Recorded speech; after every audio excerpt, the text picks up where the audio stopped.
میرا شوہر ہم بستری سے بھاگتا ہے، مجھے زوری دوا کھلا کے قریب جانا ہوتا ہے۔ وہ اکثر انکار کرتا ہے کہ مرد کو بیوی کی ضرورت پوری نہ کرنے کا کوئی گناہ نہیں ہوگا، اور 4 سال سے میری اولاد بھی نہیں ہے۔ اگر مجھ سے بدکاری ہو گئی تو گناہ گار کون ہوگا؟ بعض خواتین کا یہ مسئلہ ہوتا ہے کہ شوہر ان کے قریب ہی نہیں آتے، 2 3 سال گزر جاتے ہیں اور بیوی سے ہم بستری نہیں کرتے۔ تو اس میں دیکھیں 2 چیزیں ہیں۔ اگر شوہر کو رغبت ہے بیوی کی طرف اور پھر بھی ہم بستری نہیں کر رہا تو یہ تو حرام اور ناجائز ہے۔ نبی حضرت عمر رضی اللہ تعالیٰ عنہ نے وہ شوہر جو 1 سال گھر سے باہر رہا کرتے تھے یا اس سے بھی زیادہ، ان پہ پابندی لگائی کہ وہ 4 مہینے میں گھر لازمی آئیں۔ 4 مہینے سے زیادہ کسی کو باہر رہنے کی اجازت نہیں دی حضرت عمر نے۔ وجہ اس کی یہی ہے کہ بیوی کا حق ہے کہ اس سے ہم بستری کی جائے۔ اب اگر شوہر یہ کام نہیں کر رہا تو یہ گناہ گار ہوگا۔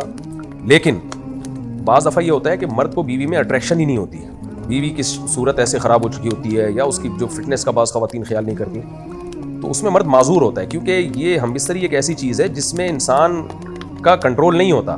بعض دفعہ مرد کو میلان ہی نہیں ہوتا عورت کی طرف، تو ایسی صورت میں پھر شریعت یہ کہتی ہے عورت کو زنا کی اجازت تو کسی قیمت پہ نہیں ہے کہ بدکاری کرے وہ، بلکہ پھر ایسی عورت کو چاہیے کہ شوہر سے طلاق مانگ لے۔ بھئی آپ میرے قریب نہیں آتے ہو یا تو کوئی میڈیکلی آپ کے ساتھ پرابلم ہے تو بتاؤ، شیئر کرو میرے ساتھ، اس کا علاج کرو۔ آج کل جو سائیکالوجسٹ ہیں وہ بھی اس کا اچھا علاج کر لیتے ہیں۔ بعض دفعہ مرد بالکل فٹ فاٹ ہوتا ہے، اس میں کوئی کمزوری ویکنس کچھ بھی نہیں ہوتی اس میں، لیکن اس کو اٹریکشن نہیں ہوتی عورت کی طرف۔ ایسے بہت سارے کیسز آتے ہیں، تو ایسی صورت میں پھر علاج کی طرف دھیان دیا جائے، عورت بھی اپنی فٹنس کا خیال کرے، اور مرد کو چاہیے وہ نفسیاتی طور پر اگر کوئی بات اس کے دماغ میں اٹک گئی ہے، اس کو مائل ہی نہیں ہو رہی طبیعت اس کی طرف، تو ڈاکٹر سے رابطہ کرے وہ۔ اور اگر پھر بھی مرد کی رغبت ہو ہی نہیں رہی ہے عورت کی طرف، تو پھر عورت کو چاہیے کہ اس سے طلاق لے لے اور کسی اور آدمی سے نکاح کرے، اور مرد کو بھی چاہیے پھر اس کو لٹکا کے نہ چھوڑے، یعنی اس کے مطالبے پر، بیوی کے مطالبے پر اس کو چھوڑ دے۔